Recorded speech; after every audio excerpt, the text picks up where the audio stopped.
poder do pecado reinou, inimigo de Deus eu nasci, um miserável. Só as trevas aqui eu amei, nada em Deus desejei ou busquei, trevas eu era.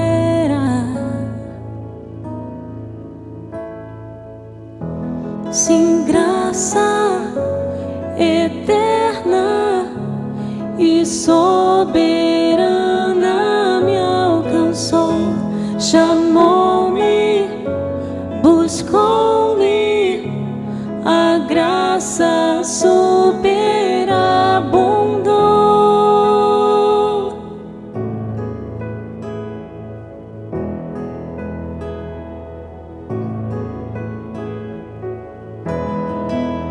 Nada em mim para Deus desejar, nada em mim para Deus ter prazer, trevas eu era.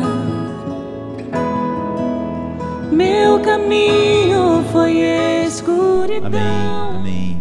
Certa vez eu disse na internet que se alguém me perguntasse qual o livro que ele devia ler primeiro para ter uma visão de Cristo, era o livro de Marcos. E as pessoas me perguntaram muito por quê. Todo grande homem, nós gostamos de ler biografias, não é? Eu já li tantas biografias.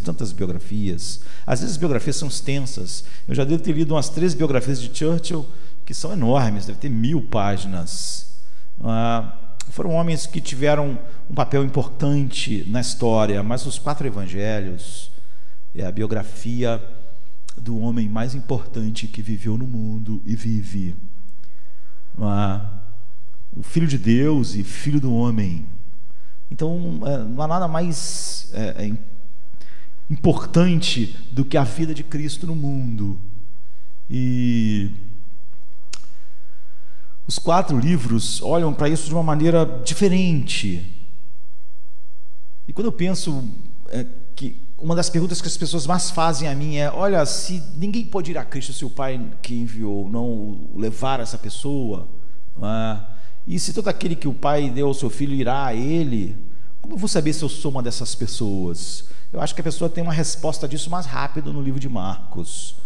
Então a pessoa me perguntaram por que eu falei isso, e eu quero pregar hoje, na quinta que vem, aqui no primeiro capítulo de Marcos, para responder isso assim.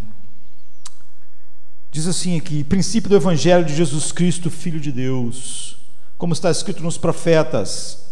Ele vai mencionar o profeta Isaías: eis que eu envio o meu anjo ante a tua face, o qual preparará o teu caminho diante de ti.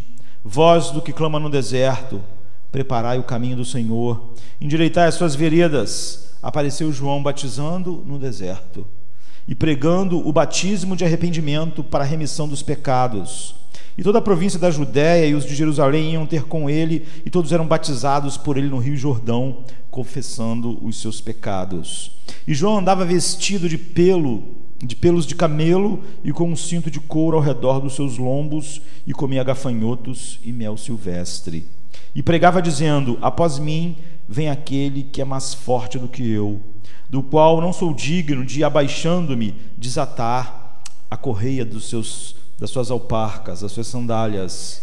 Eu, em verdade, tenho-vos batizado com água, ele, porém, vos batizará com o Espírito Santo. Então, dos 4 evangelhos, dessas 4 biografias, de quem é a razão pela qual o mundo foi feito, não só o mundo, mas todos os mundos, não só os homens, mas todos os seres, anjos, todos os seres que existem, todas as coisas que o Pai decretou é por causa de Cristo.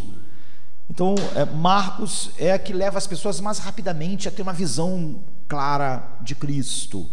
Eu não digo que melhor. Cada um desses livros tem sua particularidade, profundidade única. Mas Marcos tem uma particularidade diferente. Quando você olha para essa mesma biografia em Mateus, em Lucas, em João, eles fazem a mesma coisa. Eles querem mostrar tudo que Cristo é. Mas nós temos que pensar que por 30 anos, por mais um pouco de 30 anos, não existia Mateus, Marcos, Lucas e João. Então, como as pessoas ouviam sobre Cristo? Como essas histórias chegavam a ele? Como o que ele ensinou e o que ele viveu, e a morte no Calvário, e o seu significado, como chegavam as pessoas? Só oralmente. Ou seja, as pessoas contavam o que aconteceu.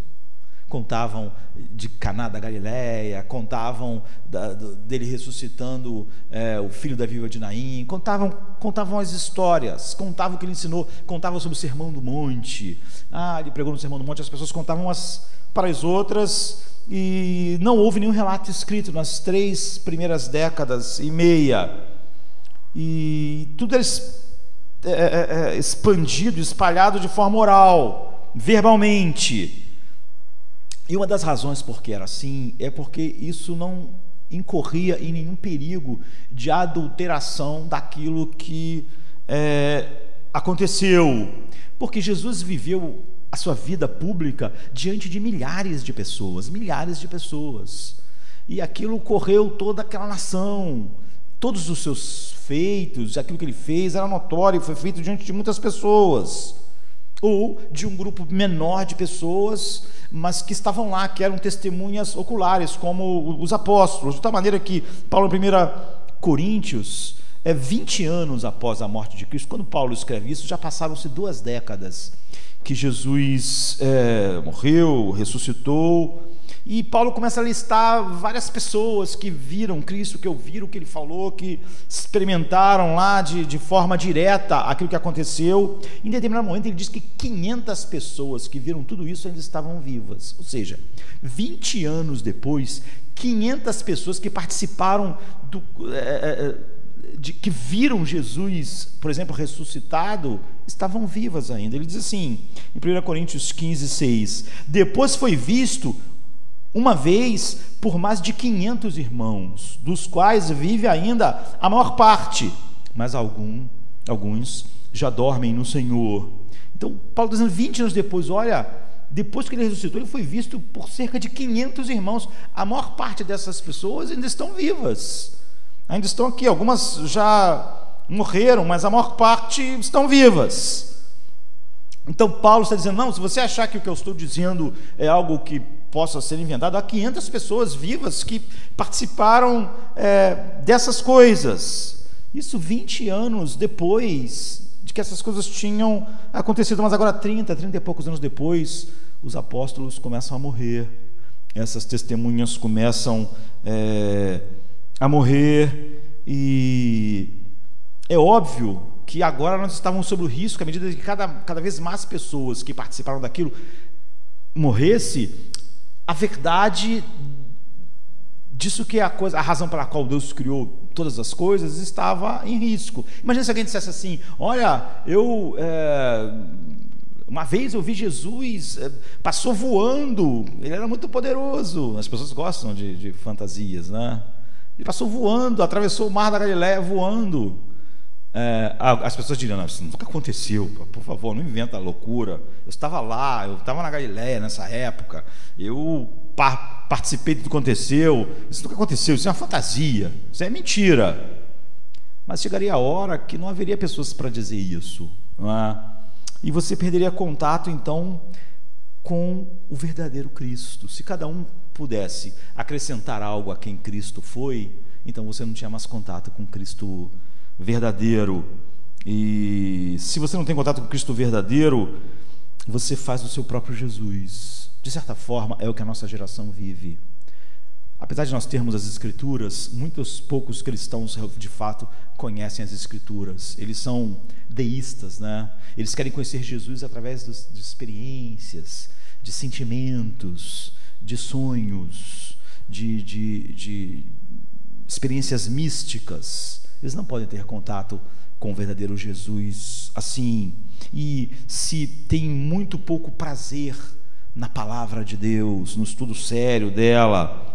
Então, naquela época, as pessoas já corriam o risco de perder o contato com Jesus real. Portanto, Mateus, Marcos, Lucas e João, impulsionados pelo Espírito Santo, resolveram colocar aquela biografia no papel para que ninguém pudesse deturpar jamais. Isso que é fundamental, você conhecer o Jesus real, o Jesus real. Então o que você tem, o que eles fizeram, você tem na sua mão esses livros que nos dão contato com o Jesus real, com a razão pela qual ele veio ao mundo. Hoje é muito fácil você perder contato com Jesus real. Por exemplo, existe o evangelho social, ele não choca o mundo, ele não é um escândalo, é um escândalo. Você já viu um mundo escandalizado? A Bíblia diz que Paulo disse que não pregaria nada a não ser Cristo e este crucificado, que era um escândalo para os judeus, uma loucura para os gregos. O evangelho social não é um escândalo para ninguém, todo mundo acha ótimo. É porque é o que todo mundo já pensa com Cristo ou sem Cristo. Ele não é central para o homem achar que ele pode melhorar o mundo, consertar o mundo, organizar o mundo e fazer do mundo um lugar pacífico, maravilhoso, onde todos vivem num Éden sem Deus.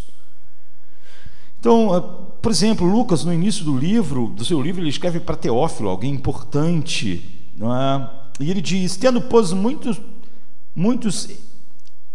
empreendido por em ordem a narração dos fatos que entre nós, não é? A gente tinha mania aqui na televisão, a gente falava assim: esse troço é baseado em fatos verídicos, o que é ridículo. Se é fato, é verídico. Se não é verídico, não é fato, não é? Então, a narração dos fatos que entre nós se cumpriram, segundo nos transmitiram os mesmos que presenciaram desde o princípio, já que Lucas não foi um desses. Ou seja, em vez de Lucas ir orar para Deus colocar no coração dele alguma coisa, ele foi conversar com todas as pessoas que viram todos os fatos desde o início. Ele ia fazer um registro exatamente do Jesus real, segundo nos transmitiram os mesmos que os presenciaram desde o princípio e foram ministros da palavra. Pareceu-me também a mim conveniente descrevê-los a ti, ó excelente Teófilo, por sua ordem, havendo-me já informado minuciosamente de tudo desde o princípio. Ou seja, ele foi extremamente um grande historiador, né? Para que conheças a certeza das coisas que eu estou te informando. Ou seja, eu quis os fatos minuciosos, eu conversei com todas as testemunhas, eu conversei com todas as pessoas, eu anotei todas as coisas, eu coloquei em ordem correta, para que você tivesse certeza dos fatos, para que você tivesse um contato com o Jesus real, para que nada que chegasse a você não fosse o Jesus real. Então o que Mateus, Marcos, Lucas e João fizeram é isso. Eles, alguns presenciaram algumas coisas, ninguém presenciou tudo, não é? Mas além disso, eles tomaram o relato das testemunhas oculares, teceu a história junto, e nós temos o Jesus real, só aqui. Nós não temos o Jesus real sonhando como Jesus deve ser, ou no escuro do nosso quarto imaginando quem Jesus é. Nós temos aqui, com a luz acesa, com a Bíblia aberta, e com o Espírito Santo abrindo os nossos olhos para vermos as maravilhas da palavra de Deus, que é a revelação final do seu Filho para nós. Então você vê, não é um Jesus que você compõe, que eu componho, ou que qualquer líder compõe. Não é um Jesus nosso. Eu não tenho o meu Jesus, você tem o seu Jesus, ele ali tem o Jesus dele, e lá nós temos o Jesus do evangelho social, o Jesus do evangelho da prosperidade, o Jesus...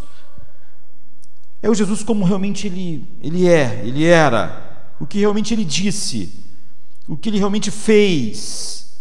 Nós precisamos disso desesperadamente, nossa geração precisa disso desesperadamente por várias razões, que nós podemos ver aos poucos. Hoje, ninguém, de maneira geral, é contrário à pessoa de Jesus no Ocidente, contanto que você coloque ele num lugar onde cada um possa compor o que ele pensa que Jesus é, ou seja, nos seus próprios termos. O apaixonado por justiça social, se você falar que Jesus é alguém que veio para ser o catalisador da sociedade se unir, eles vão achar ótimo, eles acham ótimo, porque é um Jesus que você molda, é um Jesus que você compõe, ele encaixa em seus desejos. Se você quiser encaixar um Jesus que aceita todo mundo, a gente fala a respeito muito disso, né? De aceitação. Aceitação hoje reafirmar alguém, realmente reafirmar a pessoa como ela é, com os seus pecados, com as suas paixões, com as suas depravações, e simplesmente amar. assim. Um Jesus assim, as pessoas acham ótimos, porque ele se encaixa com os nossos desejos. É um Jesus da nossa preferência. Ironicamente, um Jesus assim não muda ninguém. É por isso que hoje tão poucas pessoas são mudadas, mesmo no meio da igreja visível, não é? Porque eles moldam Jesus à sua própria vida, ao seu próprio gosto. Por exemplo, Jesus, eu já falei isso aqui, só fala a palavra igreja 2 vezes. Uma das vezes que ele fala a palavra igreja, ele diz que quando nós tivermos um problema com um irmão, nós devemos chamar esse irmão para conversar com ele. Se ele não ouvir, nós devemos chamar uma testemunha, e depois outra testemunha. Mas se ele não quiser ouvir, então a gente deve comunicar à igreja. Aí Jesus usa a palavra igreja. Aí se esse irmão não quiser ouvir a igreja deve discipliná-lo. Agora, você vê, isso é uma das vezes que Jesus usa a palavra igreja. Evidentemente, ele está falando da palavra igreja como um corpo de pessoas,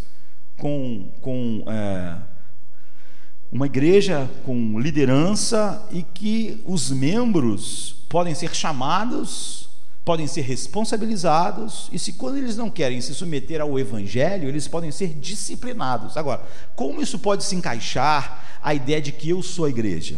Não pode encaixar, não é verdade? De que eu sozinho sirvo a Deus, eu sozinho, se acontecer alguma coisa, eu, sei lá, chamo uma testemunha contra mim mesmo, eu sou a igreja que me disciplino. Isso é ridículo. Mas por que tem pessoas que acreditam em Jesus assim? Porque elas compuseram Jesus para elas. Elas têm desejos. Os desejos delas são formatados por uma cultura que é totalmente centrada em si mesmo. Então, ela simplesmente cria um Jesus que não existe na Bíblia. Com isso, ela cria uma igreja que não existe na Bíblia.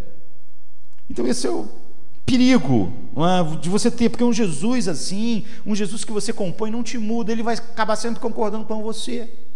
Você sempre vai enfatizar algo que não te contraria. Assim, a ironia é que um Jesus que você cria não existe. E porque ele não existe, ele não te muda, não te transforma, não faz de você uma nova criatura, não dá a você novos afetos, não dá a você paz. O Jesus real, a minha paz te dou, mas o Jesus que você inventa não te dá paz. Então, para você ter paz, você vai ter que capturar a psicologia secular e explicar tudo de uma maneira diferente do que Deus explicou, para se encaixar com a sua falta de paz, com o seu desespero. Porque o Jesus que a gente cria não nos transforma, não tem poder de nos dar paz, não tem poder de nos dar nova vida, não tem poder de nos dar uma vida na eternidade, não tem poder nenhum, porque ele não existe. Nós criamos ele. Você e eu temos que obter o Jesus verdadeiro, ou nós estamos perdidos, mesmo que a gente componha um Jesus que seja muito simpático para nós, para a nossa cultura, para a nossa sociedade. Então, Marcos, dos 4 evangelhos, pode ser o melhor para ler primeiro, porque ele realmente nos leva diretamente para olhar Jesus. Nós precisamos de todas as outras visões, é por isso que elas estão aqui, mas ele nos leva mais rapidamente a ver um Jesus não adulterado, um Jesus não destilado pelo gosto humano, um Jesus que não se encaixa, um Jesus real, que ele nunca se encaixa na nossa vida, de tal maneira que nós temos que morrer e ressuscitar, de tal maneira que nós temos que ser feitos de novo, e tudo tem que ser feito de novo, porque os outros evangelhos são mais longos. Eles vão te levar a ter uma visão profunda de Jesus, mas por um caminho mais longo, e Marcos pegou um caminho mais curto, por isso é bom começar com ele, depois ir para os outros. Então, eles falam mais sobre Jesus no final. Talvez você tenha uma compreensão ainda mais profunda depois que você acaba João, mas vai demorar mais. Aqui você tem um caminho mais longo. Você vê Mateus, ele começa como? Ele começa com uma genealogia, ele começa com um prólogo dizendo quem é Jesus, quais são as suas raízes, como ele é descendente de Davi. Ele começa a falar um monte de nome, e só ali já vai o primeiro capítulo todo falando a respeito disso, e da sua família. Já Lucas, ele começa falando de Zacarias, de Isabel, os pais de João Batista ainda, e Maria e José, e é tudo muito interessante, tudo muito profundo, tudo eu e você precisamos ouvir. E João não, João ele começa com a criação do mundo. Ele é um grande pensador, entre eles talvez o mais profundo, não é? Então ele é uma grande mente, uma grande figura, um grande homem, e talvez o evangelho que é mais encantador no final. Ele começa lá, no princípio era o verbo, mas Marcos não. Marcos vai assim, bum, vai direto no fato. E você vai ter em Marcos menos ensinamentos sobre Jesus, e você vai ter menos comentários sobre Jesus, mas ao mesmo tempo você não tem todo o ensino, mas Jesus é te dado mais rápido no livro de Marcos. Marcos quer te dar o caráter de Cristo e as ações de Cristo, e é por isso que como nós estamos numa cultura que precisa desesperadamente do Jesus real, não do Jesus que ela compõe, não do Jesus que se encaixa na nossa vida, é tão importante. E foi para isso que esse livro foi escrito, para nos dar uma visão rápida, profunda, mas real de Cristo, em como ele nos muda totalmente por não ser um Jesus que a gente compõe, como ele nos transforma. Então é isso que eu quero dar uma olhada hoje e na semana que vem. Então, logo no início de Marcos, ele tritura tudo em poucas palavras, não é? Ele diz assim: princípio do Evangelho de Jesus Cristo, Filho de Deus. Acabou a introdução. Você vê? Enquanto os outros vão contar a genealogia, depois como nasceu, as coisas que aconteceram, ele começa assim: princípio do Evangelho de Jesus Cristo, Filho de Deus. Imediatamente ele vai começar a dizer quem é Jesus. Não vai contar mais história nenhuma. Esse é o início do Evangelho de Jesus. E ele já disse quem é Jesus. Ele é o Cristo. Isso não ajuda muito a nós hoje, porque Cristo e Jesus viraram sinônimos. Nós achamos que o nome dele é Jesus Cristo, como o meu é Josemar Bessa. Então, se eu falar Cristo, queridos, é maravilhoso. Eu falar Jesus é maravilhoso, a gente está falando da mesma pessoa, é um nome. Usou um nome ou usou outro nome, mas não as pessoas que leram Marcos. Porque Cristo quer dizer o Messias, ou ungido, não é o nome dele. Ele está falando algo a respeito, ele está falando que Jesus é o rei ungido por Deus, que ele é o Messias que os profetas profetizaram. E isso era uma informação, você vê, ele já começou, esse é o Evangelho, princípio do Evangelho de Jesus Cristo, Filho de Deus. Ele já começou dizendo quem Jesus é, não há nenhuma introdução, nenhuma história. Então, Cristo significa o rei ungido, e Marcos está dizendo, ele é o rei que viria. E a próxima declaração, o Filho de Deus, é algo que também passa muito, muito fácil por nós, né? Já que às vezes no Velho Testamento os anjos foram chamados de filhos de Deus, às vezes o povo de Israel, por ser separado, esse termo aparecia, mas aqui é totalmente diferente o que ele está fazendo, as palavras que ele está usando, as informações que ele está dando ao dizer que o rei chegou. Então ele diz, como está escrito nos profetas.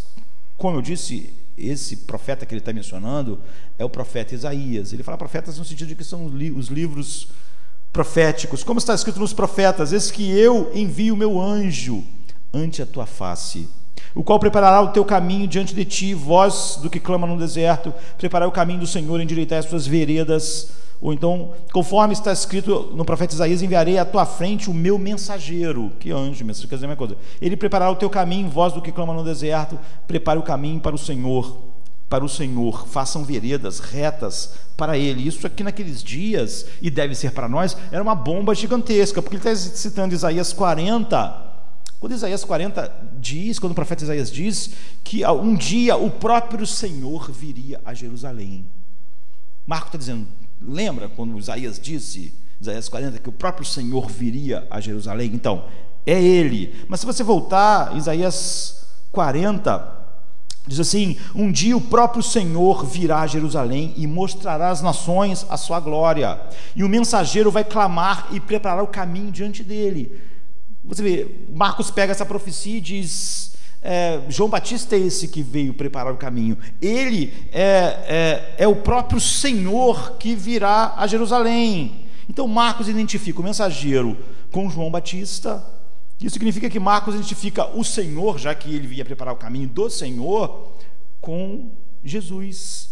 Ele identifica Jesus como aquele Senhor que viria em Isaías 40. Agora, o que há de grande a respeito disso é que na nossa tradução aqui, infelizmente, a palavra Senhor aparece muitas vezes na Bíblia como Adonai e de outra forma.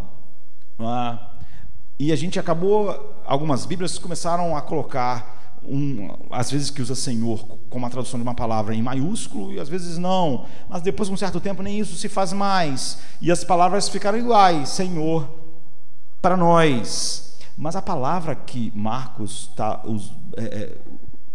trazendo de Isaías, o Senhor virá, é Iavé, que é o nome de Deus, que como Deus se revelou a Moisés como o grande eu sou. Quando ele diz que o Senhor virá, ele está dizendo que o próprio Deus viria, é o nome pessoal de Deus, é o nome da aliança de Deus. Então Marcos está dizendo, o Senhor de Israel, o Deus criador do universo, o juiz do universo, ele veio ao mundo, ele nasceu no mundo como um homem, Jesus. É o que ele está dizendo. Você sabe, isso aqui é uma bomba, não é? De todas as formas, para aquelas pessoas que estavam ouvindo como homens que foram criados diante das verdades que Yahvé revelou, mas também da filosofia, não é? A batalha por trás da filosofia era como é importante o ideal e o real, e sempre como o ideal nunca é real no nosso mundo, ou seja, particulares ou universais. Racionalismo, empirismo, pós-modernismo, modernismo, Aristóteles, Platão. A questão sempre é qual é o ideal e qual é o real. Como devia ser, mas como é de fato, não é? Mas em Cristo nós não temos mais que nos preocupar com isso, porque é a única vez que o ideal se tornou real, que o metafísico, o Deus invisível que não pode ser visto, se tornou visível, não é?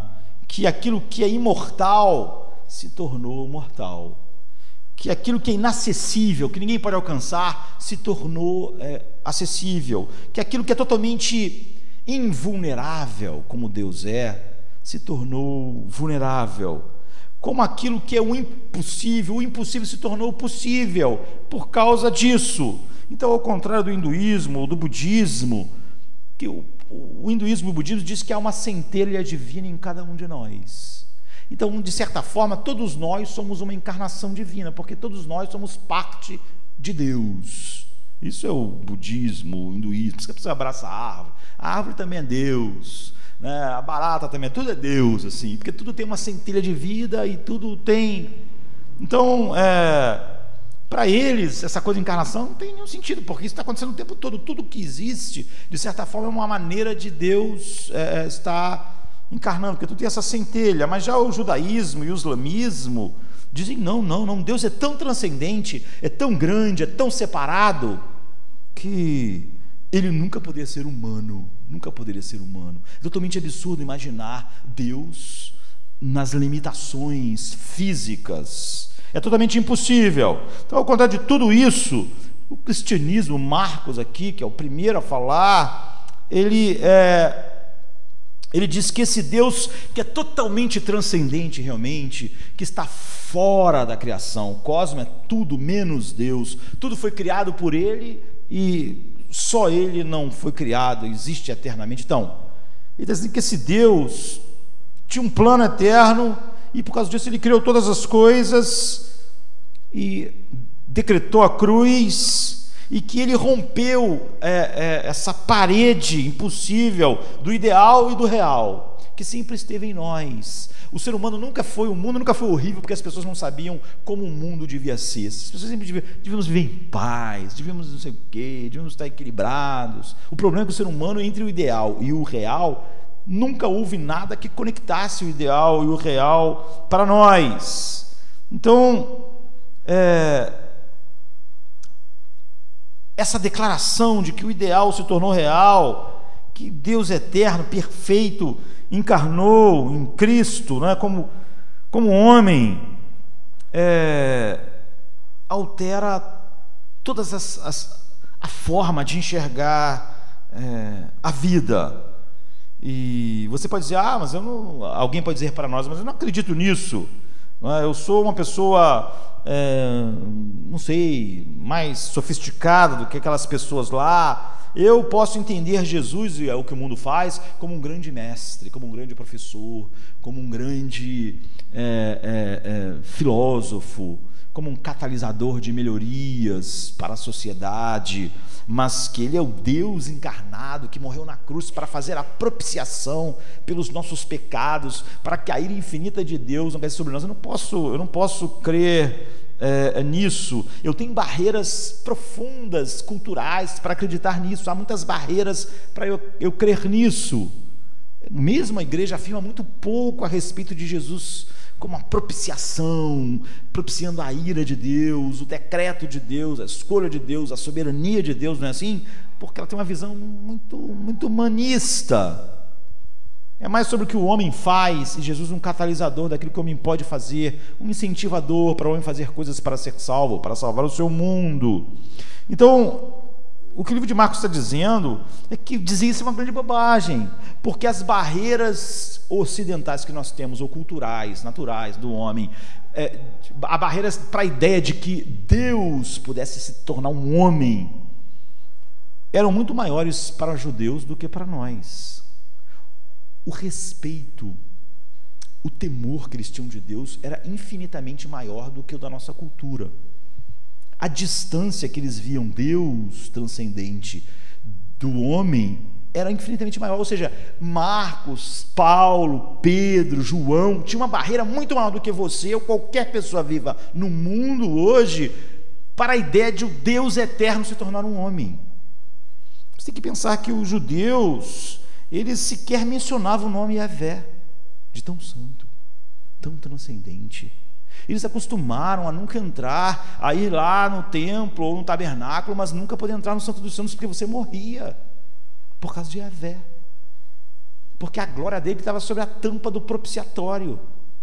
Eles tinham uma visão grandiosa de Deus e da santidade de Deus muito maior do que a nossa cultura. Então, para um judeu acreditar de que Yahvé veio como um homem era uma barreira muito maior do que qualquer ser humano vivo possa ter hoje. Talvez só judeus ortodoxos tenham a ideia que consumia aquela cultura. Um homem como Paulo tinha uma visão assim. Então a ideia de que Deus poderia se tornar um ser humano foi absolutamente antitética para aquela cultura, para Marcos, para João, para Pedro, para Paulo. Então é totalmente contrário a tudo que eles criam. Tinha que acontecer algo tão fora da curva para que eles acreditassem em algo que era totalmente absurdo para eles. Eles são aquele povo que viu o Monte Sinai fumegando, que pediu, peça para Deus, para Yahvé não falar mais conosco, peça para ele não falar mais conosco, nós não queremos mais ouvir, nós ficamos aterrorizados, nós não queremos mais ouvir Yahvé, que ele fale contigo e tu falar com a gente, mas a gente não quer mais ouvir, a gente está desesperado. Eles são aquele povo que sabe que se alguém tocasse na arca, morria, por causa de Yahvé, por causa da sua santidade, da sua transcendência, da sua pureza. Então a barreira para eles acreditarem que Yahvé se tornasse um homem era infinitamente maior. Suas barreiras eram muito maiores do que as que qualquer um pode ter hoje. Mas alguma coisa quebrou essa barreira, Marcos está dizendo. Alguma coisa deixou para nós evidente de que era ele, era Yahvé. Aquele homem que andou entre nós, o João vai dizer o que? O verbo virou gente e habitou entre nós, e vimos a sua glória como a glória do unigênito do Pai. As barreiras que esses homens tinham eram intransponíveis, mas elas foram transpostas. E Marcos está dizendo, eu vou te mostrar como ele viveu, o que ele ensinou e como ele morreu. Então, Marcos está dizendo para nós cristãos originais, tínhamos barreiras infinitamente maiores do que qualquer outro povo, outras pessoas, para acreditar que Deus se tornaria carne e o osso. Mas alguma coisa quebrou totalmente essas barreiras, que foi ele andando entre nós, que foi o Cordeiro de Deus, como João vai apresentar ele aqui, que tira o pecado, o Cordeiro Santo de Deus, realmente. Então, É incrível como ele começa. Em outras palavras, se você realmente acredita, se, como a gente falou aqui no início, abre os meus olhos para ver as maravilhas da tua lei, aconteceu com você, aconteceu comigo, se você acredita realmente que Jesus é Deus que se tornou homem, eu não me refiro a acreditar isso intelectualmente, porque a maior parte todos os cristãos e a maior parte dos ocidentais vão dizer que acreditam. Eu não acredito nisso. Não estou falando de pessoas, de cristãos nominais que foram criados na igreja ou que ouviram muita história durante muito tempo e simplesmente acreditam nela. Eu creio em Deus, então conhece os credos, né? Eu creio em Deus Pai Todo-Poderoso, Criador dos céus e da terra, e em Jesus Cristo, seu único Filho, nosso Senhor, e tal. Qualquer ser humano pode repetir um credo assim. Mas se realmente essa verdade foi colocada no centro da sua vida pelo Espírito de Deus, e se isso foi incendiado lá, né, na fornalha do coração pelo Espírito Santo, vai mudar você completamente. Esse é o Jesus real. É impossível você não ser mudado. É por isso que não adianta as pessoas falarem que alguém foi totalmente viu isso, mas ela não é mudada e ela realmente tem só os recursos do mundo lá fora, porque isso é totalmente impossível. Bem, o resto do livro de Marcos, e a gente vai olhar o primeiro capítulo hoje, na quinta que vem, vai simplesmente dar 3 maneiras que essa é a verdade de que Deus realmente se fez homem. Mas deixa eu tentar resumir aqui, a gente tem 30 minutos. Em primeiro lugar, a Bíblia mostra que isso muda, crer nisso de fato, quando essa verdade queime em seu coração pelo Espírito, fazer você enxergar isso, como João que disse, nós vimos. É óbvio que os fariseus não viram, eles olharam para Cristo, mas eles não viram. Eles podiam crer no que a Bíblia dizia, mas eles não viram a verdade lá. Então, o que eu quero dizer é que existe dentro de nós uma unidade de motivação básica, não em nós cristãos ou no homem regenerado, em todos os homens existe uma unidade de motivação básica em todos nós. Cada coração humano tem alguma unidade básica de motivação que faz você levantar da cama de manhã, faz você estudar, se esforçar e tentar ganhar a vida, que nos move, que faz a gente fazer o que nós fazemos. Tem uma unidade básica que nos coloca de motivação, que nos coloca em movimento, um motor assim. E para a maioria de nós, essa unidade básica de motivação é o medo. É o medo. Para a maioria dos seres humanos. E depois de anos como pastor, ouvindo as pessoas, isso fica mais cristalino, não é? É o medo de perder, é o medo de não ser aceito, é o medo de nós não provarmos para nós mesmos que nós temos algum valor, para que, se nós não mostrarmos, se nós não fizermos isso, a gente não vai ter o quê? A gente não vai ter o que as pessoas hoje em dia chamam de autoestima. É o medo de não estar à altura da vida, à altura do que a cultura espera de nós.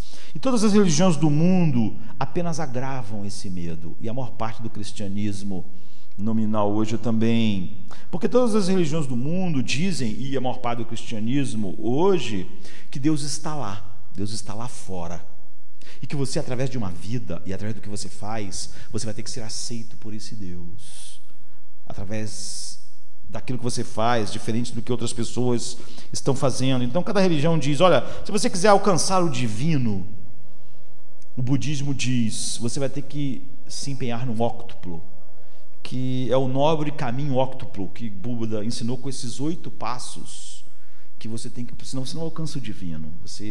Então você vai ter que se esforçar nesse caminho. O medo, você vê, em todas as coisas, não é? A cultura vai me aceitar, eu mesmo vou me olhar no espelho como alguém indigno, então eu tenho medo de não alcançar esses padrões. Mas quando a gente começa a pensar em tudo que as religiões dizem, elas só agravam esse medo que já está em todo mundo. Então você vê, o Buda fala, é o nobre caminho óctuplo. São o conjunto de 8 práticas que você tem que desenvolver para você chegar ao divino. Você não chega. O islamismo fala são os 5 pilares. Tem que pensar nesses 5 pilares. O judaísmo diz o quê? São os 10 mandamentos. Se você conseguir cumprir os 10 mandamentos, Deus... Por isso que aquele jovem rico diz, eu já tenho observado essas coisas. Você vê, ele ainda está com medo. Por isso que ele procurou Jesus. Mestre, o que eu vou fazer? Jesus já... O que diz lá? Ele, não, mas eu faço isso de imediato. Mas ele está com medo ainda. Porque é o que ele tem que fazer. Ele sabe que os 10 mandamentos não têm sido aquilo que caracteriza ele de fato. Então, você vê, o islamismo fala os 5 pilares, o Buda fala os 8 preceitos, o judaísmo vai dizer os 10 mandamentos, e tudo isso aumenta o medo, é óbvio, não é? Porque toda a sua vida você sabe que nunca você está atingindo o divino. Se nunca, os 10 mandamentos, como Paulo diz não cobiçarás, ou seja, quando eu tenho desejo, já foi. Então, e você não quer perder o divino, mas você não quer ficar aquém do divino, isso leva ao que? Ao medo. É por isso que a maior parte do cristianismo que se afastou da verdade bíblica é a mesma coisa. O cara, hoje ele está com medo, amanhã eu posso estar salvo, hoje eu posso não estar, depois amanhã eu vou estar, e na hora que eu morrer, se eu não tiver, e é o medo. Então, de acordo com o cristianismo, Deus se tornou carne. É a encarnação, significa que Deus veio a nós, que nós não tivemos que o caminho óctuplo, os 5 pilares ou os 10 mandamentos não foi o caminho que a gente fez em direção a Deus, que houve algo totalmente diferente. Deus veio. João explica assim de uma maneira mais profunda: o verbo virou gente e habitou entre nós. Aconteceu exatamente o oposto. Ele chegou perto. Por isso que a Bíblia diz, Jesus diz em João, todo aquele que o Pai me deu virá a mim. Você vê, porque o Pai faz isso. Ninguém pode vir a mim se o Pai não o trouxer. Está vendo? É algo que é o movimento de Deus, é a ação de Deus. Tanto de uma das pessoas da Santíssima Trindade se tornar um homem, quanto uma outra pessoa levar através da outra pessoa, que é o Espírito Santo. Então você vê, sem as doutrinas da graça, que são as doutrinas da salvação, tudo que o Evangelho tem é só mais medo para as pessoas, porque sem a verdade o cristianismo se torna uma religião como todas as outras, nas quais os homens estão tentando atingir o divino, estão tentando se salvar e estão tentando manter a sua salvação. Então, por medo de perder Deus, medo do inferno, medo de não conseguir.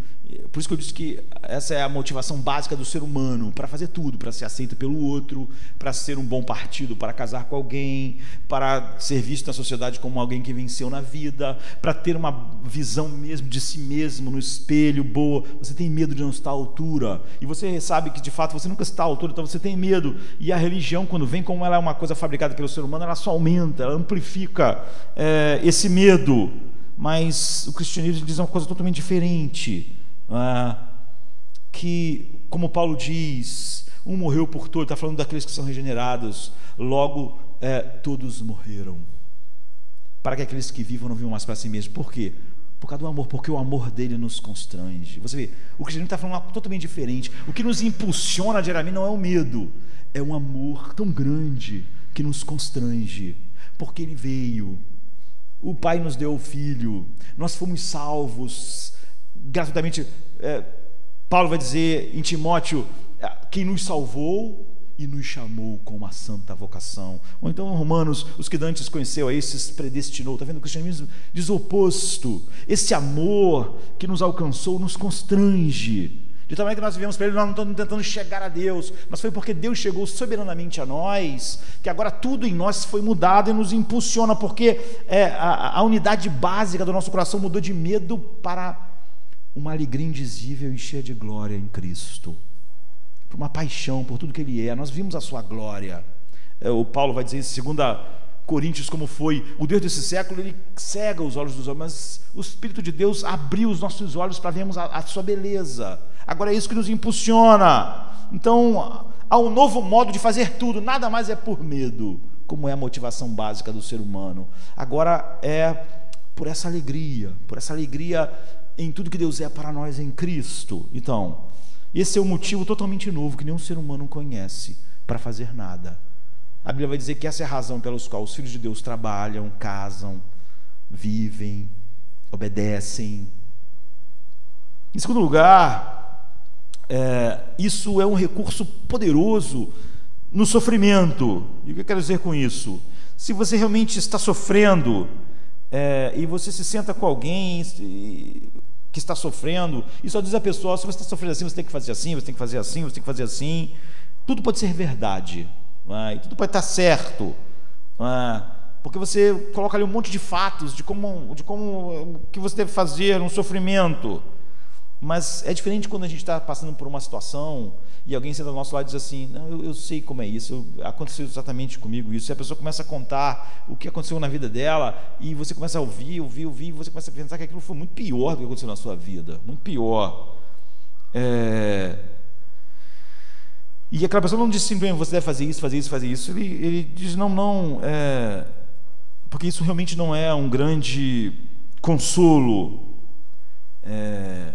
A pessoa diz: olha, eu experimentei exatamente isso, e eu vou estar com você enquanto você está passando por isso. Isso tem um outro peso, um peso totalmente diferente. Você vê, essa pessoa passou por coisas muito piores. Então esse é um Deus assim, é um Deus que se tornou um homem, mas ele foi um homem de dores. É um Deus que experimentou muito mais aflição e dor do que eu e você somados. Ele, por exemplo, experimentou a ira infinita de Deus, algo que nunca os salvos vão experimentar. Ele experimentou muito mais dor, sofrimento e perdas do que todos nós somados. Ele experimentou o inferno de todos nós.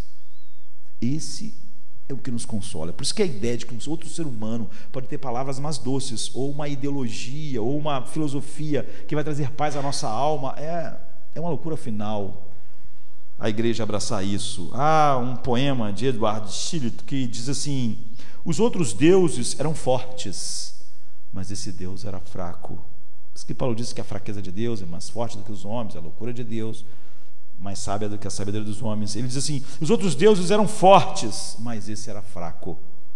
Os outros deuses sentaram em tronos, mas tu descestes para uma cruz. Desceste do teu trono para a cruz. Tu não fala só das nossas feridas, tu foste o ferido de Deus. Nenhum Deus tem feridas, apenas tu. Apenas tu. Isso ele tem quando João sempre que vê Jesus no Apocalipse diz: vi um cordeiro como que tivesse sido assassinado. Por quê? Por que você olha para alguém e diz assim: ele era uma pessoa como se tivesse sido assassinado? Porque Jesus tinha as marcas da crucificação, a marca do lado, a marca em suas mãos, a marca em seu corpo, coroa de espinho que ficou nele. Ele carregava as marcas da morte. Então João diz: eu vi um cordeiro como que tivesse sido morto. São as marcas que ele mostrou para Tomé depois que estava ressuscitado. Já estava com seu corpo glorioso, com as mesmas marcas. É por isso, é isso que o poema está dizendo: tu é o único Deus que tem feridas. Nenhum Deus tem feridas, mas tu somente. Nenhuma outra religião fala de um Deus que tem feridas, de um Deus que vem, de um Deus que experimenta mais dor, mais aflição e mais fraqueza e mais desamparo do que nós. Em terceiro lugar, a encarnação, Deus se tornando homem em Jesus, nos mostra que todas as coisas, é uma tremenda motivação para enxergarmos como todas as coisas vão ser restauradas. Nós começamos falando sobre João falando sobre o mar. Quando Jesus ressuscitou, ele levantou da sepultura, ele não estava apenas resgatado espiritualmente, ele estava resgatado fisicamente. Quando ele se tornou um homem, ele se tornou um homem para sempre. Ele é eternamente Deus e eternamente homem agora. Então você vê que a salvação não é algo que vai salvar só a cada um de nós espiritualmente, mas todo o nosso mundo vai ser curado. Nós vamos receber corpos de novo. Nós seremos homens e mulheres eternamente, né? Você vê que, como Jesus fala que não haverá casamento, as pessoas acham que não haverá mais homem ou mulher, mas Jesus, quando ressuscitou, ele era um homem, como ele tinha morrido, não é? Todos podiam ver quem ele era. Deus criou cada um de nós assim, e cada uma dessas coisas vai ser restaurada ao seu esplendor máximo, e toda a criação. E o fato de Jesus, ao ressuscitar, trazer esse esplendor do homem e do físico junto, nos mostra como Paulo diz que toda a criação geme para ser restaurada. Ou seja, todos nós um dia receberemos novos corpos, não seremos simplesmente almas resgatadas, e o nosso mundo será tocado e curado, porque Jesus é o primogênito, Jesus é a primícia do que Deus fez, é o que Ele vai fazer em todos nós seremos glorificados, todos nós seremos como Ele. Ele diz: eu vou beber de novo, agora somente com vocês, do fruto da vide. E a segunda coisa, não vai dar para nós vermos hoje, mas como eu falei que ia falar na outra quinta-feira, não tem nenhum problema, como e onde você conhece Cristo. Porque uma das coisas que as pessoas mais me perguntam é: como eu vou saber se eu sou essa pessoa? Se realmente eu conheço o Cristo real? Se realmente eu estou entre essas pessoas que Deus mudou? E Marcos vai dizer que você só pode conhecer Cristo no deserto, não é? E de certa forma é o tema desse capítulo, é o que nós vamos continuar falando na semana que vem. João Batista é uma voz do que clama no deserto. Ele pregou Cristo, quem vem preparar o caminho do Senhor, no deserto. E as pessoas tinham que sair e ser batizadas por João lá no deserto. Tinha que sair da Judéia, das cidades, e ir para o deserto. E a palavra deserto para nós, qualquer lugar onde não tem ocupação humana, nós falamos: isso aqui é um lugar deserto. Então você pode ir para um lugar aqui no Rio mesmo, você pode ir ali para Teresópolis, Petrópolis, para o meio da floresta, e falar: isso aqui é um lugar deserto, estou aqui sozinho.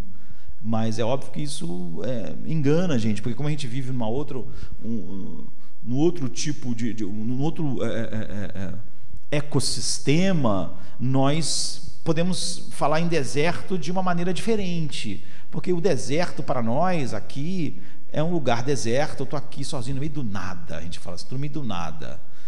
Essa cachoeira, essas árvores, essa floresta. Mas você vê, esse lugar é cheio de vida. Aquilo que é deserto para nós aqui é cheio de vida, cheio de água, não é? Qualquer contato que a gente tenha com a vida selvagem, a gente chama de um lugar deserto. É um deserto, não tem homens por perto, não tem civilização. Mas a palavra deserto para eles lá é totalmente diferente, não é? Não tem floresta, não tem vida. No lugar assim você pode caçar, pescar, e se você for esperto você pode sobreviver. Tu acha uma clareira, constrói a sua cabana para ter sol. Mas é uma palavra que aparece várias vezes nesse capítulo, a palavra éremos, e que é traduzida por deserto, e é um lugar que não pode sustentar a vida. Já o que a gente chama de deserto aqui no Rio é um lugar cheio de possibilidades de vida, ou no Brasil, não é?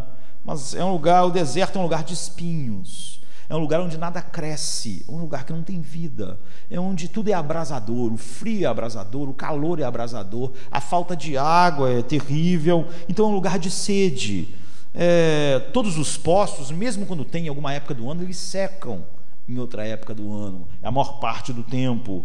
Não há pão lá fora, você não pode caçar a sua comida, e você não pode plantar trigo para fazer pão, porque você não tem como ter uma cultura no que é o deserto.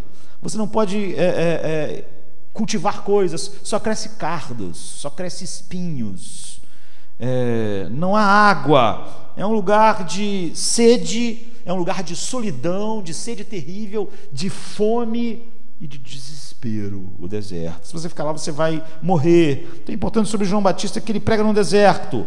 é que eles tinham que ir para o deserto para ser batizado por João. Eles não eram batizados em outro lugar, a não ser no deserto. É porque a Bíblia, curiosamente, um dos grandes temas da Bíblia é que você sempre encontra Deus no deserto.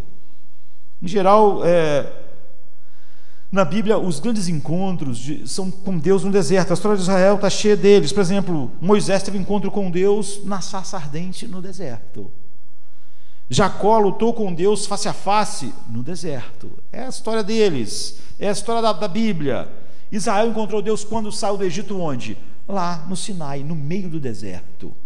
Deus levou eles para o deserto, para eles conhecerem Deus. E 40 anos eles conheceram mais de Deus e mais quem eles eram, peregrinando no deserto. Agora, por quê? Por que na Bíblia isso é tão importante? Porque o deserto é um lugar onde você encontra Deus. A evidência de que você encontrou Deus é porque Deus se revela para você no deserto. Porque o deserto é um lugar onde você não pode permanecer vivo a não ser pela intervenção divina, direta. Não é? O deserto é um lugar onde todos os poços, mesmo quando secam. É um lugar onde você não pode... Deus tem que tirar a água da rocha se você vai ter que viver. Ou você está morto. O deserto, o pão que você levou com você, logo cria bolor, você não tem como plantar trigo, você não tem como fazer pão. Ou Deus vai fazer cair maná do céu, ou você vai morrer de fome. Você não tem como produzir com o suor do teu rosto o pão para você sobreviver, nem achar água. No deserto, Israel aprendeu o que todos nós devíamos ter aprendido, porque o nosso mundo às vezes nos engana. É que Deus não é uma coisa que você pode adicionar à sua vida. Se é isso que você tem, você não tem Deus. Quando a pessoa pergunta, como é que eu vou saber? Se isso que Deus é, você não tem. Não é? Ele não é simplesmente um suplemento vitamínico. Nós temos vida, mas precisamos de vitamina para ter mais saúde. Deus não é um suplemento vitamínico. Não é o de A a Z, sei lá, esses remédios assim que fala que vai suprir você. Deus é algo que, para além da sua intervenção salvífica, você não tem nenhuma esperança. Não existe um caminho ócto para chegar a Ele, e nem para ter vida. Nos 10 mandamentos só te condenam. Não existe nada. Todos os poços, exceto Deus, vão secar. E se Deus é algo que você adicionou à sua vida, você vai descobrir que você nunca teve o Jesus real. Todo pão na sua vida vai criar bolor, exceto o maná de Deus. Só esse vai poder ser fresco a cada manhã, novo a cada manhã. Então tudo bem, você diz, o que isso tem a ver com a gente? A gente não vive no deserto? Os livros de Hebreus nos dá essa visão profunda, não é, do encontro de Deus no deserto, porque ele fala tanto a respeito disso.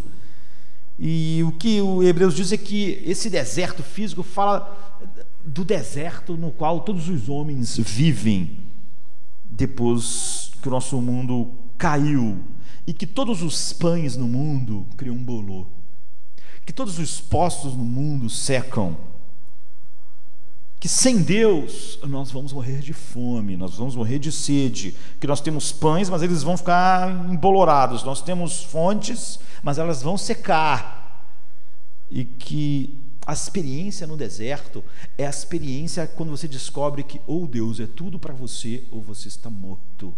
E se você não chegou a esse ponto, você nunca encontrou Jesus real. É isso que a Bíblia está dizendo para nós. Então, qual é a experiência do deserto? Na qual evidencia de que eu sou aquela pessoa que o pai deu ao filho, ou que o pai levou ao filho. Quando algo que um dia você olhou como a sua esperança real.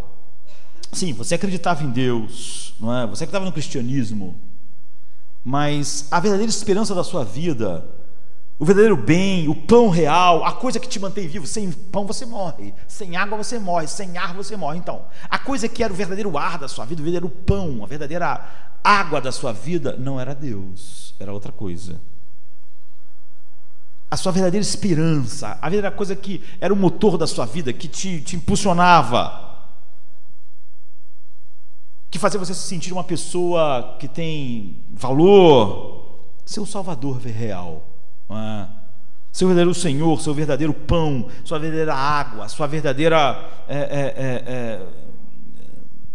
paz, seu verdadeiro descanso. Isso era o pão da vida para você, isso era o maná, o seu maná diário, isso era a água para você. C.S. Lewis, num clássico dele, ele diz assim: a maioria das pessoas, se eles realmente aprenderam a olhar para os seus próprios corações, saberiam que eles querem, de forma aguda, algo que não pode ser tido neste mundo. Há todos os tipos de coisas neste mundo que se oferecem para nos entregar algo, mas eles nunca cumprem a sua promessa. Os desejos que surgem em nós quando nos apaixonamos, ou o primeiro pensamento em algum país estrangeiro que conhecemos, ou a primeira vez que pensamos um assunto que nos excita, ou a carreira que nós desejávamos, são desejos que nenhum casamento, nenhum curso, nenhuma aprendizagem realmente irão satisfazer. Eu não estou falando sobre o que normalmente seria chamado de casamento mal sucedido, ou viagens ruins, e assim por diante. Eu estou falando sobre os melhores casamentos possíveis, as melhores viagens possíveis e as melhores carreiras. Há, depois disso, sempre algo que nos agarra, nesse primeiro momento de saudade, que sempre desaparece na realidade da vida. O cônjuge pode ser um ótimo esposo ou esposa. O cenário daquele novo país pode ser excelente, ou daquela carreira. Aquilo pode ser um trabalho muito bom, mas o que nós estávamos procurando realmente nos escapa quando nós temos. O que ele está dizendo é o seguinte: as coisas despertam em nós desejos que elas não podem cumprir. E quando nós nos apaixonamos, nós pensamos: é isso aí vai alimentar minha vida, vai me dar. Mas elas não cumprem, elas só despertam. Nós chegamos a pensar que elas eram um maná. Mas ele está dizendo: mas faz algo que faz você olhar para os próprios fundamentos da sua vida e perceber. E é só nesse momento que um homem de fato teve contato com Jesus real. É o que Marcos está nos levando aqui. É um homem chegar àquele ponto que ele diz: sem Deus eu vou morrer. Eu não vou morrer sem nada, mas sem Deus eu vou morrer. Não é minha carreira, não é minha família, não é a aparência do meu corpo, não é a minha idade, não é o meu emprego, não são os meus amigos, não são as minhas realizações, não são os meus diplomas, não é o meu salário, não é o dinheiro, não é nenhuma dessas coisas. Não é um grande marido, não é uma grande esposa, não são grandes filhos, nenhuma dessas coisas são nunca coisas que vão me fazer realmente felizes. Essas coisas despertam em mim esse desejo profundo, mas elas não podem fazer, porque cada um desses poços vão secar. Cada uma dessas fontes vão secar, exceto Deus, exceto a água da vida. Cada um desses pães vão mofar, vão ficar cheios de bolor, exceto Deus, exceto o pão da vida. Cada uma dessas coisas que prometeu luz para mim vão enfraquecer até virar escuridão, a não ser a luz da vida. Quando você percebe quando você percebe que sem intervenção direta de Deus, como pão da vida, como água da vida, como o pão que caiu do céu no deserto, como a água que saiu da rocha, você está morto, você encontrou Jesus real. Enquanto existem outros pães, outras águas, como Jesus não pode ser algo que você adiciona à sua vida, você não encontrou Jesus real. Não encontrou. Só quando você experimenta isso, você estava no deserto. Por isso que a gente sempre encontra Deus no deserto. É quando a gente descobre que nossas fontes secam. Quando a gente descobre o que o C.S. Lewis está dizendo: essas coisas nunca poderiam me entregar o que elas despertaram. É uma fonte que eu podia beber durante um tempo, mas ela seca e o deserto continua, e eu morro. É o pão que eu levei comigo, eu achei que ele podia me manter, mas esse pão cria bolor, e o deserto continua. Para mim viver, eu preciso de algo, de uma intervenção direta divina. Eu preciso que todo dia caia um pão novo, que todo dia ele tire água de uma rocha. É por isso que em toda a Bíblia vai dizer que essa rocha era Cristo. É por isso que quando ele multiplicou os pães, ele disse: o maná que cai do céu era Cristo. Você encontra Deus no deserto porque você só encontra Deus se e quando você encontra Deus de tal forma que todas as outras coisas não são mais pão, não são mais água e não são mais luz na sua vida. você sabe, eu estou no deserto e só Ele pode me manter. Deus é a água da minha vida em Cristo. Ele é o pão da minha vida em Cristo. Ele me mantém. Ele sustenta meu corpo, meu coração, minha alegria. Ele é alegria indizível e cheia de glória no deserto da vida. Quando eu estou no deserto, que o pão ficou embolorado, ou seja, quando aquelas coisas vão se esvaindo, eu tenho recursos infinitos em Deus.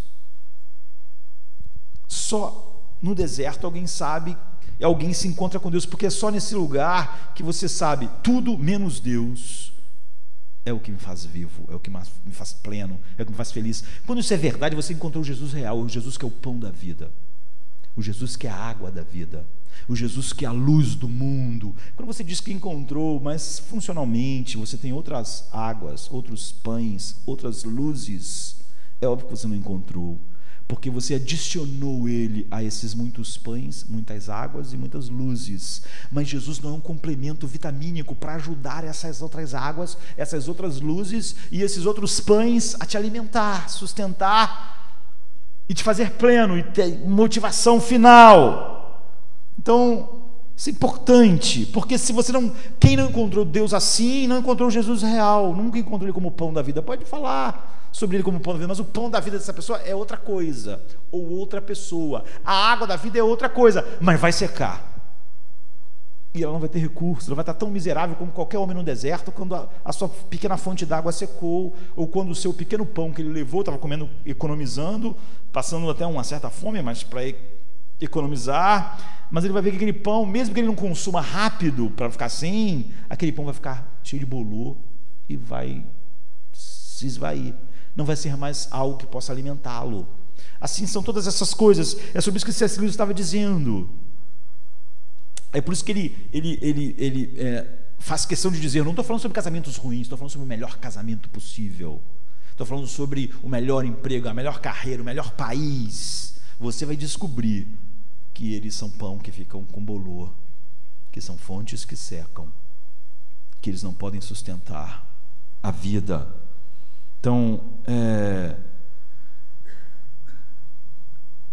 você pode perguntar para mim assim, quer dizer que antes de João não tinha essa coisa como batismo? Nosso tempo acabou, vamos continuar semana que vem.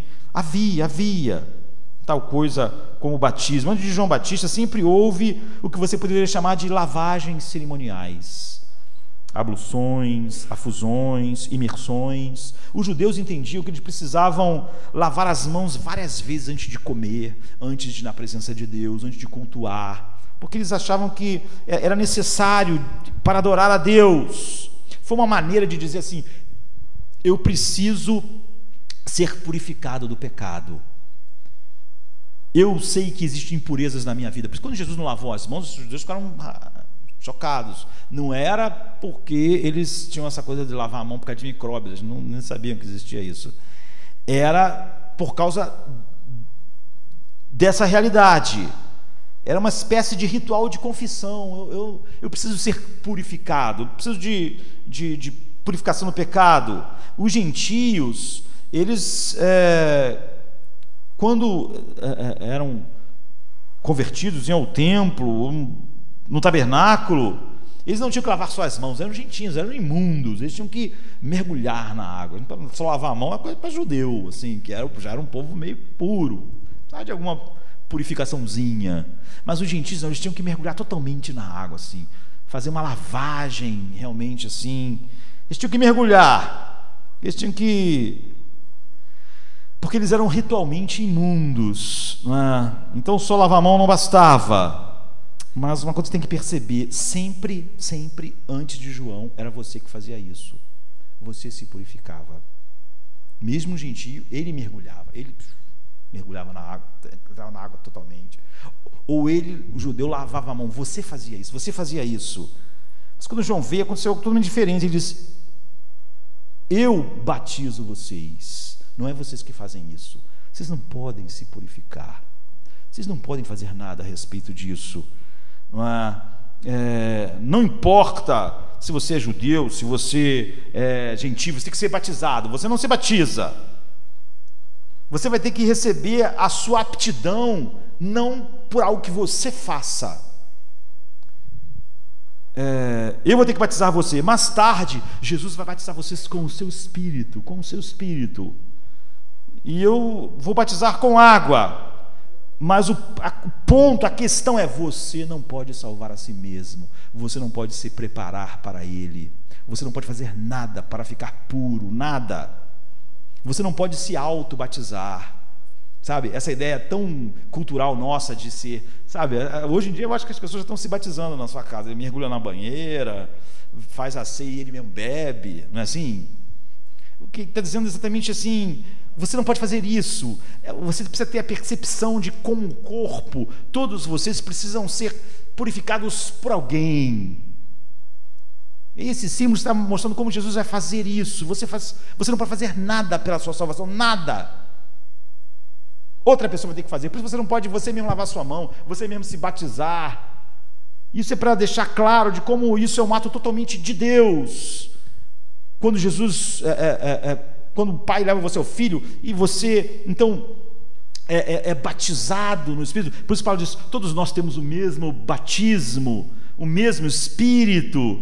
É o que Deus faz, o batismo. Eu vou batizar vocês, para ficar evidente que vocês não fazem nada a respeito disso. Vocês têm que, isso é feito a vocês, Então,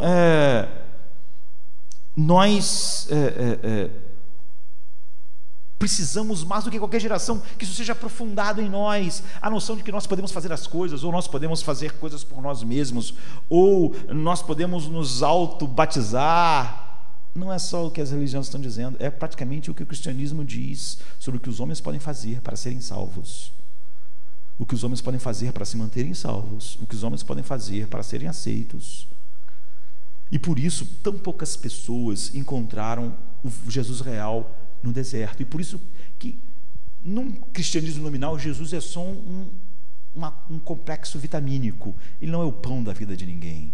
O pão da vida daquela pessoa, que mantém ela viva, é o seu casamento, o seu trabalho, a sua carreira. Mas essas pessoas vivem frustradas como o mundo. Por quê? Porque como o mundo, é óbvio que elas percebem que o pão está ficando embolorado, que as fontes estão secando. Elas não tiveram um encontro com Jesus real, que é pão da vida, que o maná representava. Ele se renova a cada dia. As outras coisas não, elas estão se corrompendo. Ele é a água da vida, ele é a luz. Nunca deixa um homem na escuridão do desespero. Ele sempre tem luz da vida nele. Ele sempre tem uma alegria indizível e cheia de glória no meio das maiores aflições. O poder do pecado Se você não tem o reinou. evangelho real, você não pode encontrar um Jesus Inimigo de Deus eu nasci. Jesus real. Um Porque só o Jesus real pode ser o pão da miserável. vida real, a luz da vida real. Só as trevas Isso aqui tá assim tão perdido eu pelo amei. Pela igreja. Nada em Deus desejei ou Nós busquei. precisamos realmente Trevas da ação do eu Espírito, e de tão era. somente a verdade revelada na palavra de Deus, como está em Marcos, Sem graça da nossa necessidade, eterna mostrando tão claramente se e alguém não se foi levado pelo Pai, não é o seu soberana me filho, porque o Pai sempre leva alcançou. alguém ao filho. Chamou-me, buscou-me, Depois que você aceita a Jesus, graça as pessoas do deserto, elas percebem superabundou. todas as minhas fontes secam, mas eu estou suprido, porque eu realmente tenho água real, pão real, Nada que é em o mim para Deus desejar, que, como nada em mim para Deus ter prazer. Trevas eu era, que foi entregue por nós. Vamos continuar a partir daqui. meu Essa é uma caminho música, foi orar. escuro.